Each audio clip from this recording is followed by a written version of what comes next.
कुलदीप नैयर ने अपने बारे में बताते हुए कहा था कि मैंने जन्म पाकिस्तान में लिया और जीवन हिंदुस्तान में जिया। मैं युद्ध का साक्षी हूँ और शांति का पैरोकार। मैं समझता हूँ कि जैसे भारत एक सच है वैसे ही पाकिस्तान भी एक सच है। युद्ध दोनों के लिए अच्छी बात नहीं है। मैं इन दिनों 50 साल पहले हुए युद्ध के कुछ इश्तिहार और कार्यक्रमों के बारे में देख सुन रहा हूँ तो वो दौर मेरी आंखों के सामने ताजा हो गया। मैं 1965 में यूएनआई का चीफ हो चुका था।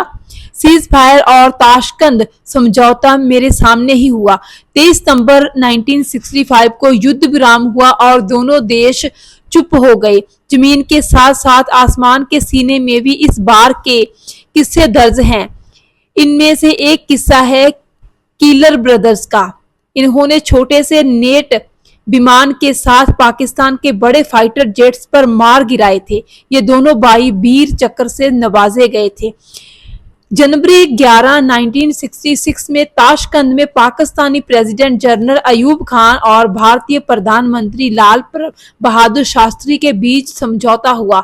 शास्त्री पर बहुत दबाव था कि भारत हाजी पीर तथा कश्मीर का अन्य इलाका नहीं छोड़ेगा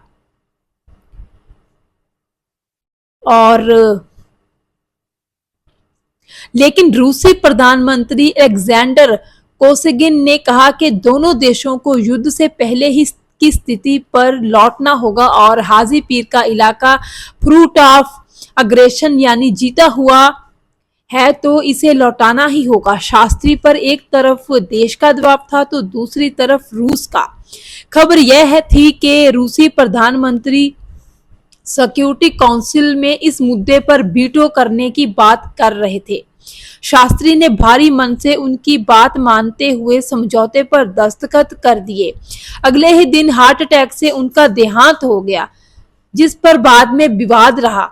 भारत ने अपना वह प्रधानमंत्री खो दिया था जिसने छोटे कद में बड़े फैसले कर दिए थे, जिसने जय जवान जय किसान का नारा देकर देश की जनता को उस हताशा से बाहर निकाला था जो 1962 में भारत चीन की जंग में भारतीय हार के बाद पैदा हुई थी।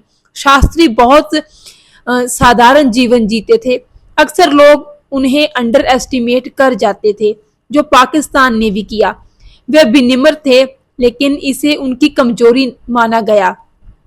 इस प्रेसपन को उन्होंने अपने सख्त फैसलों से बदला। 1965 की जंग के इंजीनियर भुट्टो थे।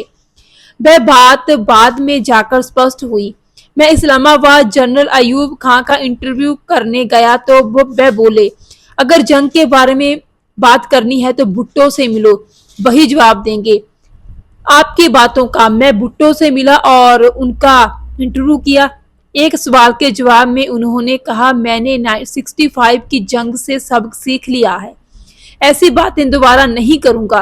भुट्टो ने ही अयूब को समझाया था कि पाकिस्तान भारत में घुसकर कश्मीर को अपनी तरफ कर सकता है, जबकि अयूब ने एक इंटरव्यू में कहा था कि वे पीस को डिस्टर्ब नहीं करना चाहते, यानी जंग के पक्ष करने के पक्ष में नहीं है।